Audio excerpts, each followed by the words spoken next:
भारत के विदेशी संबंधों के लिए एक बड़ा सवाल भी हो सकती है। आज के सेशन में हम जिक्र करने वाले हैं ट्रंप की विदेश यात्रा में पाकिस्तान का नाम जुड़ने की।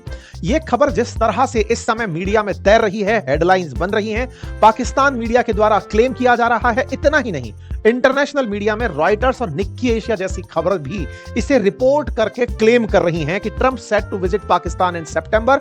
रिपोर्ट सेज ऐसे ही Trump set to visit Pakistan in September. ऐसे में बहुत ज्यादा जरूरी हो जाता है यह जानना, क्या यह खबर भारत के लिए अच्छी है या फिर भारत के लिए अपने पुराने 2006 से लेकर अब तक के लगभग 20 साल के अंदर, जो आज तक कोई अमेरिकी राष्ट्रपति 20 साल में पाकिस्तान नहीं गया, ऐसा हमारे विदेशी संबंधों में क्या रहा जिसके चलते अमेरिकी राष्ट्रपति पाकिस्तान की यात्रा का विचार कर रहे हैं। आज के सेशन में विश्लेषण होगा इन सब बातों का, साथ ही साथ इस बात का भी कि भारत इसको किस नजरिए से देखेगा। क्या भारत और पाकिस्तान को एक करने का जो ट्रंप की कवायद है, यह कवायद भारत को इंटरनेशनली नीचा दिखाने का एक बड़ा प्रयास है? क्या प्रधानमंत्री नरेंद्र मोदी और ट्रंप के बीच की जो मित्रता थी, वो मित्रता अब ग्राउंड पर नहीं रही? या फिर भारत का जो रूस प्रेम है, जिसके चलते भारत को 500% टैरिफ, क्योंकि अल्टीमेटम 50 दिन का दिया हुआ है अमेरिका ने रूस को, जिसके बाद में भारत के खिलाफ भी टैरिफ लगाए जा सकते हैं। यह बात अभी नाटो चीफ ने कही, इससे पहले एक सीनेटर ने कही। तो क्या भारत का रूस से जो प्रेम है उसे काउंटर करने के लिए यह सब किया जा रहा है, या फिर पाकिस्तान का चीन प्रेम जो है उसे उससे दूर करने के लिए यह किया जा रहा है, या फिर कुछ और? क्योंकि पाकिस्तान जिस तरह से चीन के नजदीक जा रहा है, उनके साथ साथ एक बड़ा सवाल और उठता है कि कहीं ट्रंप जैसा व्यापारी आदमी पाकिस्तान के किसी खजाने को तो नहीं देख लिया है जिसे देखकर वहां जाने का विचार कर रहा है। ये सभी प्रश्न हैं और इन सब प्रश्नों के साथ साथ ये भी प्रश्न है, क्या यह खबर सही भी है? मैं तो यह कहता हूं कि मीडिया में दोनों ही तरह की रिपोर्ट्स हैं कि खबर सही भी है, नहीं भी है, लेकिन विश्लेषण इस बात का कि अगर यह रत्ती भर भी खबर सही हुई तो इसके मायने कितने घातक होंगे। मैं इसलिए यह सवाल को आपके सामने उठा रहा हूं क्योंकि अगर आपको याद हो तो कुछ समय पूर्व ही आसिम मुनीर के पाकिस्तान से अमेरिका जाने की जब बात आई थी, तो हमने एक सेशन कि मैं जब आपके सामने हूं उस समय आपके साथ कमेंट्स भी पढ़ पा रहा हूं और कमेंट्स के माध्यम से मैं रिप्लाई भी कर पा रहा होता हूं, लेकिन रिप्लाई बहुत तेज गति से आ रहे आपके कमेंट्स के चलते हो नहीं पाता। इसलिए हम लोग आपके साथ में लाइव तो होते हैं, रिप्लाई नहीं कर पा रहे होते, है ना। लेकिन रिसेंटली 15 तारीख से जो जुलाई गई है, यहां से YouTube ने अपने नियमों में कुछ परिवर्तन किया है। नियमों में परिवर्तन ये कि वो लाइव में किए गए एफर्ट्स को एफर्ट्स नहीं मानता है। हालांकि ये बहुत मुश्किल टास्क होता है कैमरे के सामने खड़े होकर के बिना किसी टेलीप्रॉम्प्टर के आप बोलते निकल जाएं और वो लाइव जा रहा हो, उसमें कहीं कोई एडिट का चांस भी ना हो। ऐसे में हम लाइव करते थे, YouTube ने इसके ऊपर एक पॉलिसी लगा दी। पॉलिसी ये लगा दी कि आप लाइव करते हैं तो ये कोई एफर्ट नहीं है और ऐसे में आपको इस बात के लिए इंसेंटिवाइज भी नहीं किया जाएगा। कैसे? हमारे मैसेजेस को, हमारे वीडियोस को रीच रोक दी गई। अगर आप पिछले 10 दिन के वीडियोस ऑब्जर्व करेंगे तो हमारे वीडियोस के रीच में ड्रास्टिक गिरावट आई है और उसके पीछे का रीजन है YouTube की गई पॉलिसी परिवर्तन। हमारे सब्सक्राइबर्स को भी हमारे वीडियोस को नहीं दिखाया जा रहा है। ऐसे में ऑप्शंस दिए गए कि यदि आप वीडियोस को अपलोड करते हैं, लाइव की जगह रिकॉर्डेड फॉर्मेट में डालते हैं, नंबर 1, और दूसरा उसमें आप एडिट करते हैं। एडिट के साथ साथ एडिटिंग जब हम आपके साथ करते हैं, भी कुछ मैंने वीडियोस में शुरुआत में साउंड के साथ, बैकग्राउंड म्यूजिक के साथ में हल्की सी एडिटिंग की थी, बेसिक एडिटिंग थी, लेकिन उसको भी आपने थोड़ा पसंद नहीं किया क्योंकि सर आप हमको बिल्कुल रॉ पसंद है। आप जैसा मुझे पसंद करते हैं मैं भी वैसा ही रहना चाहता हूं, लेकिन इस इंटरफेस की कुछ डिमांड्स हैं, उन डिमांड्स की पूर्ति करते रहना जरूरी है। अदरवाइज कभी भविष्य में मेरे वीडियोस आएंगे भी तो वो आपके सामने रिफ्लेक्ट होंगे नहीं। इसीलिए ये थोड़ा सा परिवर्तन हुआ है। आप मेरे साथ में इस बात के लिए बने हुए हैं, ये मेरे लिए अत्यधिक सम्मान का विषय है। मेरे प्यारे साथियों, इस बात पर और यकीन कीजिएगा कि हम लोग आपके पास नियमित रूप से 3 से 4 वीडियोस पब्लिक करते हैं, आपके सामने हर बार ऐसे ही लाते रहेंगे। शाम को हर दिन आपको कोई ना कोई वीडियो जरूर मिलेगा, लेकिन अब क्या करें, ये पॉलिसीज हैं। हालांकि इसके लिए हम आपको पोस्ट के माध्यम से अवेयर करते रहेंगे, तो हमारे वीडियो बंद नहीं हो रहे हैं। लेकिन हाँ, वो जो आप लंबा इंतजार करके मेरे वीडियो के लाइव आने का इंतजार करते थे, उसकी जगह अब आपको वीडियो मैं पहले रिकॉर्ड करूंगा और फिर अपलोड करूंगा। थोड़ी मेहनत मेरी बढ़ गई है, लेकिन शायद YouTube यही चाहता है कि मैं और मेहनत करूं और आपके लिए और बेहतर कर सकूं। तो चलिए आज के सेशन की शुरुआत करते हैं। ये बीच में जो इतना सारा भाषण दिया इसके लिए क्षमा। चलिए, तो मेरे प्यारे साथियों, ऑपरेशन सिंदूर जब हुआ उस समय भारत और अमेरिका के बीच का जो तकरार है वो उजागर हुआ। भारत ने आतंकियों को सजा देने के लिए पाकिस्तान के ऊपर हमला किया था। आतंकी ठिकानों को भारत ने निशाना बनाया था। उसे नाम ऑपरेशन ऑपरेशन सिंदूर दिया था, और वो घटना 22 अप्रैल को जो पहलगाम में आतंकी हमला हुआ था उसके ही बदले में हमने की थी। लेकिन पाकिस्तान ने इस बीच में अपना सौदा कर दिया। सौदा हमने सबने सुना भी था कि पाकिस्तान जाकर के अमेरिका के सामने बिछ गया, कहा कि जिल्ले इलाही हमें बचा लो, हमें इंडिया वाले बहुत मार रहे हैं, हम ट्रंप तो बैठे ही सौदागर बनकर हैं। उन्होंने कहा बचा लेंगे, लेकिन बताओ बदले में क्या दोगे? बोले आप क्या मांगोगे? बोले तुम्हारा जो क्रिप्टो का खजाना है वो मेरे नाम करो, मेरा जो क्रिप्टो कॉइन चलता है ये पाकिस्तान में चला लो। बोले सब कर लेंगे, बस आप इंडिया से बचा लो। पाकिस्तान ने अमेरिका से रिक्वेस्ट की, अमेरिका ने सऊदी से कहा, सऊदी ने भारत से कहा। एक ऐसा म्यूचुअल कनेक्शन बनकर आया कि दोनों के बीच में सीज फायर हो गया। भारत ने अपनी कंडीशन बोली हुई थी कि हम सीज फायर कर लेंगे, लेकिन पाकिस्तान की तरफ से कॉल आना चाहिए। पाकिस्तान की तरफ से कॉल आया।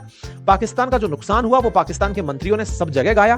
पाकिस्तान की तरफ से भारत को कॉल आया कि सर फायर रोक दो, हम सीज फायर करना चाहते हैं। हमने सीज फायर कर दिया, क्योंकि हम युद्ध के लिए नहीं गए थे, हम आतंकी ठिकानों को टारगेट किए थे, क्योंकि उन्होंने भारत के अंदर आतंकी हमले किए थे। लेकिन इस बीच में ट्रंप ने सौदा कर लिया। यह ट्रंप का नेचर रहा है, वो अक्सर जब भी कहीं कहीं संघर्ष में होता है वो वहां पर सौदा कर लेता है। ट्रंप सौदा कर लिए, क्योंकि व्यापारी आदमी है, बड़े व्यापारी आदमी है। ऐसे में अब ऑपरेशन सिंदूर तो हुआ, भारत ने अपनी तरफ से पाकिस्तान को जो मैसेज देना था वो दिया, लेकिन ट्रंप रुके नहीं। उन्होंने पिछले 65 दिनों में अब तक 22 बार यह कह दिया कि भारत और पाकिस्तान के बीच में सीज फायर मैंने करवाया था।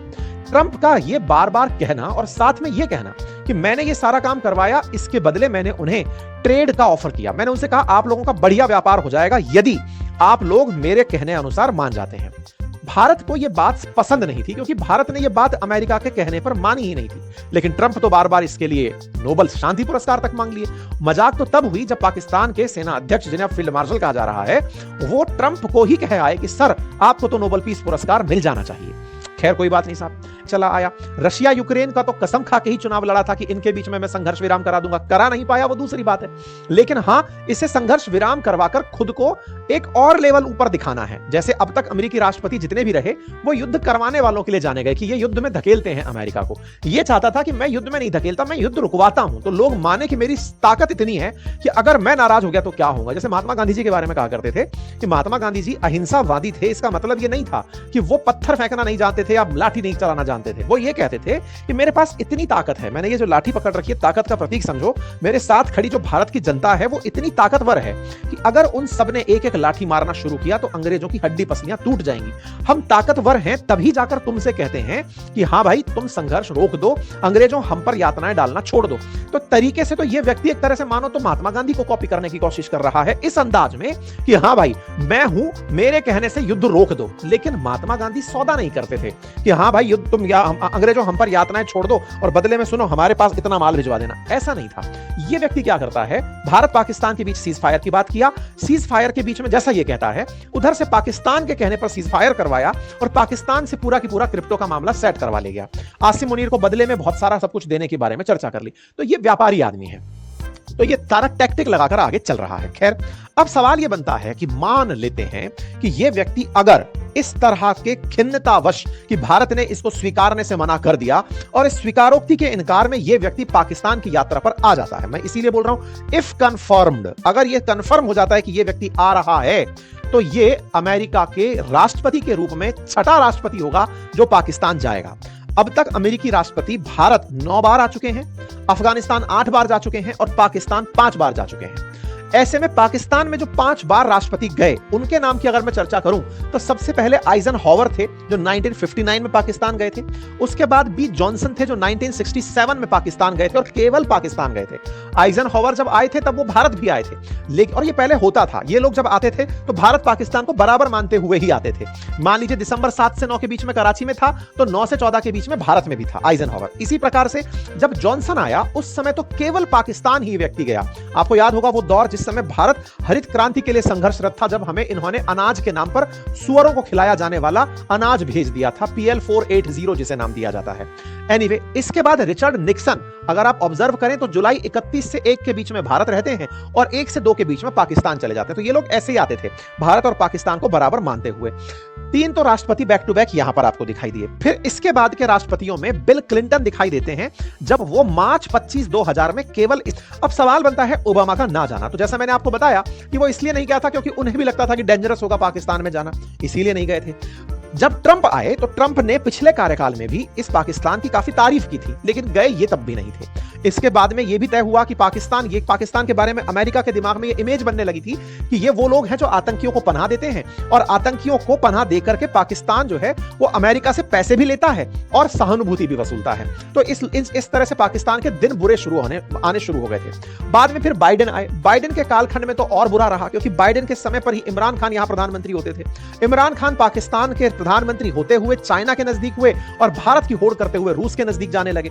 इनकी ये जो नजदीकी थी ये तो बिल्कुल भी अमेरिका को रास नहीं आई, और जब रास नहीं आई तो फिर बाइडेन ने आकर के शहबाज शरीफ को प्रधानमंत्री बनवा दिया। कुल मिलाकर के पाकिस्तान के साथ के जो दिन थे वो बहुत बुरे रहे 2006 से लेकर अब तक। इस बीच में यहां सत्ता परिवर्तन होता है, शहबाज शरीफ आते हैं, बाइडेन चले गए, लेकिन अमेरिका में ट्रंप आ जाते हैं। ट्रंप जब आते हैं तो ट्रंप निकले एक व्यापारी आदमी, और उनको पता था कि शहबाज शरीफ को बिठाया बाइडेन ने है, लेकिन फिर भी अगर इन्हें अपने व्यापारिक हित चाहिए तो फिर तो पाकिस्तान में कोई भी सत्ता बैठे, काम बस मेरे लिए करते रहना चाहिए। यही कारण है कि जब भारत पाकिस्तान के बीच में ऑपरेशन सिंदूर जैसी स्थिति पैदा हुई थी, तब यह आदमी सीज फायर अनाउंसमेंट नामक शब्द यूज किया था। पाकिस्तान को बराबर लाने का इसने साहस किया था कि पाकिस्तान वालों, तुम्हारे पुराने पाप सारे धो दूंगा यदि तुमने मेरे साथ में व्यापार कर लिया। और इसका निजी स्वार्थ था, यह हमने पुराने वीडियोस में आपको बताया भी है। ट्रंप का जो निजी स्वार्थ था वो मैंने इस पूरे वीडियो में बताया हुआ है, आप चाहें तो जाकर इसे देख सकते हैं। और उसमें था क्या, असल में उसमें केवल यही था क्योंकि इसे अपना जो क्रिप्टो चलाता है ये वो बेचना था, उस क्रिप्टो को पाकिस्तान के साथ में रखना था। बिटकॉइन को नहीं, इसकी खुद का जो क्रिप्टो कॉइन चलती है ना, उसे पाकिस्तान के साथ डील करना था। हमने डिटेलिंग इसमें दी हुई है और ये हुआ। इसी के बदले में आसिम मुनीर, जो कि पाकिस्तान के अंदर फील्ड मार्शल बनाए गए इस बात के लिए कि उन्होंने भारत का बहुत नुकसान पहुंचाया है। अभी ताजा डोवाल साहब ये कहते हुए पाए गए थे कि भाई अगर कुछ नुकसान पहुंचाए हो तो एक तो तस्वीर दिखा दो कि आप हमारा क्या नुकसान पहुंचाए हो। बट फिर भी चूंकि अमेरिकी राष्ट्रपति किसी सेना अध्यक्ष को बुला ले रहा है तो साहब ये तो सेना अध्यक्ष के लिए छोड़िए, उस देश के लिए बड़ी बात हो जा रही है कि वाह ट्रंप ने बुला लिया। ये चीज जब हुई तो ये मतलब विश्वास से परे थी कि एक सेना अध्यक्ष को व्हाइट हाउस में बुला लिया गया, और भारत के लिए वाकई में बड़ी चिंता का विषय था। इसी वजह से जब यह घटना घट सकती है तो यह खबर अपने आप में बड़ी खबर बनती है कि भाई जब इस व्यक्ति को, आसिम मुनीर को बुला लिया, तो अगर ये रॉयटर जैसी जगह पर खबर छप रही है कि ट्रंप पाकिस्तान आ सकते हैं सितंबर में, तो यह वाकई में एक बड़ी खबर बन जाती है।